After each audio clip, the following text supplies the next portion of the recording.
কাঁচা আমের এই মৌসুমে যদি ঘরে একটু কাঁচা আমের আচার তৈরি করা না হয় তাহলে ব্যাপারটা কেমন একটা হয়ে যায় না। আসসালামু আলাইকুম, আমি জেসমিন হোসাইন চলে এলাম আপনাদের মাঝে নতুন আরও একটি রেসিপিটি হচ্ছে কাঁচা আমের টক ঝাল মিষ্টি আচার। আজকের আচারটি আমি একটু খোসা সহ করেছি, চাইলে আপনারা এখানে খোসাটা ছাড়িয়ে করতে পারেন। তো চলুন দেখে নেওয়া যাক আচারটি তৈরি করতে কী কী লাগে। আচারটি তৈরি করার জন্য আমি এখানে 1 কেজি পরিমাণ কাঁচা আম নিয়ে নিয়েছি। আমটি প্রথমে ভালোভাবে ধুয়ে ছোট ছোট টুকরো করে কেটে নিয়েছি এবং কেটে নেওয়ার পর এটার উপর থেকে একটু চিড়ে নিয়েছি। তো এখন আমগুলোর সাথে একটু লবণ আর সামান্য পরিমাণ হলুদ মাখিয়ে আমি একটু রোদে দিয়ে নেব। যাদের বাসায় রোদে দেওয়ার মতো পর্যাপ্ত পরিমাণ ব্যবস্থা নেই তারা এমনিতেই কিছু সময়ের জন্য লবণ আর হলুদ মাখিয়ে রেখে দেবেন। এই ধরেন আধা ঘন্টা থেকে 1 ঘন্টা, আমি এখানে 1 ঘন্টার মতো রোদে দিয়ে রেখেছিলাম। এখন আমি একটি আচারের জন্য মশলা তৈরি করে নেব। তাই ফ্রাইং প্যানে 3টি শুকনা মরিচ, তারপর 1 চামচ পরিমাণ 5 ফোড়ন, 1 চামচ পরিমাণ আস্ত ধনিয়া এবং 1 চা চামচ পরিমাণ মৌরি, যেটাকে আমরা অনেকে মিষ্টি জিরা নামেও চিনে থাকি। তো এটাকে আমি সামান্য টেলে নেব। মশলাগুলোকে হালকা আঁচে একটু টেলে নেব। বেশি পরিমাণ আঁচ দেওয়া যাবে না, তাহলে মশলাগুলো পুড়ে যাবে, আর পুড়ে গেলে মশলার কালারটা কালো হয়ে যাবে। মশলাগুলো ভাজা হয়ে গেলে আমি একটি পাত্রে ঢেলে রেখে দেব ঠান্ডা হওয়ার জন্য। তারপর আমি এটাকে শিলপাটায় গুঁড়ো করে নিয়েছি, আপনারা চাইলে গ্রাইন্ডারেও গুঁড়ো করতে পারেন। তারপর একটি পাত্রে 1 চামচ পরিমাণ সাদা সরিষা আর তার সাথে 1 চামচ পরিমাণ কালো সরিষা নিয়ে সামান্য পরিমাণ পানি দিয়ে 10 মিনিটের জন্য ভিজিয়ে রেখে দেব। তারপর এটাকে বেটে নেব। তো আচারটি তৈরি করার জন্য এখন একটি পাত্রে বেশ কিছুটা পরিমাণ সরিষার তেল গরম করে নেব। তেলটা যখন গরম হয়ে আসবে তখন এর মধ্যে দিয়ে দিব 2টি তেজপাতা আর সামান্য পরিমাণ 5 ফোড়ন। তো 5 ফোড়ন আর তেজপাতাটা একটু ভাজা ভাজা করে নিয়ে যখন দেখব যে 5 ফোড়নের একটু তেলে থেকে স্মেল ছাড়াচ্ছে, তখন এর মধ্যে দিয়ে দিব আমার সেই বেটে রাখা সরিষা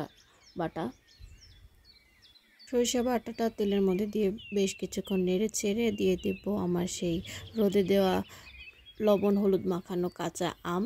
তার সাথে দিয়ে দেব 1 কাপ পরিমাণ আস্ত রসুন খোসা ছাড়িয়ে রাখা। এখানে আমটা দেওয়ার আগে রসুনটা দিলে বেশি ভালো হয়। আমি এখানে রসুনটা দেওয়ার সময় ভুলে গিয়েছিলাম, পরে দেখি যে আমার সাইডে রসুনটা রয়ে গেছে, তখন আমি আমের সাথে এটা দিয়ে দিয়েছি। আপনারা যারা করবেন তারা আগে রসুনটা দিয়ে একটু কিছু সময় ভেজে নিয়ে তারপর আমটা দিবেন, তাহলে আচারের টেস্টটা আরও বেশি ভালো আসে। এখন সেই সরিষা বাটার সাথে আমার আমগুলো আমি খুব ভালোভাবে নেড়েচেড়ে মিশিয়ে নেব। বেশ কিছুটা সময় নাড়াচাড়া হয়ে গেলে এখানে দিয়ে দেব 1 চা চামচ পরিমাণ মরিচের গুঁড়া। এখানে যে যেমন ঝাল পছন্দ করে, আপনারা যারা আরও বেশি ঝাল খেতে পছন্দ করেন তাহলে এখানে আরও একটু বেশি পরিমাণ মরিচের গুঁড়া বা যখন আমরা সরিষাটা বেটেছিলাম তার সাথে কিছু শুকনো মরিচ বেটে নিলেও হয়ে যাবে, ঝালের পরিমাণটা আরও বেড়ে যাবে। আমি আমার টেস্ট অনুযায়ী আমি ঝালটা দিয়েছি, আপনারা যারা ঝাল বেশি খাবেন তারা এখানে আরও একটু বেশি পরিমাণ ঝাল দিয়ে নেবেন, তাহলেই হয়ে যাবে। এখন দিয়ে দেব এখানে চিনি 250 গ্রাম, কারণ আমি যেহেতু 1 কেজি পরিমাণ আম ব্যবহার করেছি এর জন্য 250 গ্রাম পরিমাণ চিনি যথেষ্ট। আর আপনারা যদি মনে করেন আপনাদের আমের পরিমাণটা আরও অনেকটা বেশি টক, আপনারা আরও একটু মিষ্টি বেশি খেতে চাচ্ছেন, তা এখানে আপনারা চিনিটা একটু বাড়িয়ে নিতে পারেন। আর আপনারা যদি মনে করেন আর একটু বেশি টক খেতে চাচ্ছেন তাহলে এখানে আপনারা চিনিটা আর একটু কমিয়ে দেবেন। চিনির ব্যাপারটা আপনারা আপনাদের মতন দিতে পারেন। এখানে চাইলে আপনারা চিনির পরিবর্তে গুড়টাও ব্যবহার করতে পারেন। গুড় ব্যবহার করলে আচারের কালার এবং টেস্টটা আরেকটু অন্যরকম আসবে।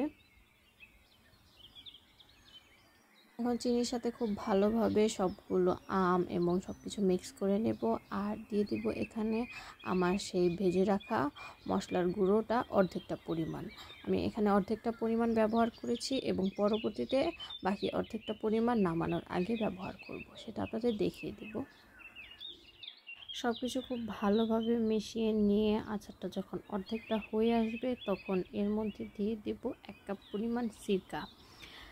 সিরকাটা এখানে প্রিজারভেটিভ হিসেবে কাজ করবে এবং অনেক দিন পর্যন্ত আচারটা সংরক্ষণ করতে সাহায্য করবে।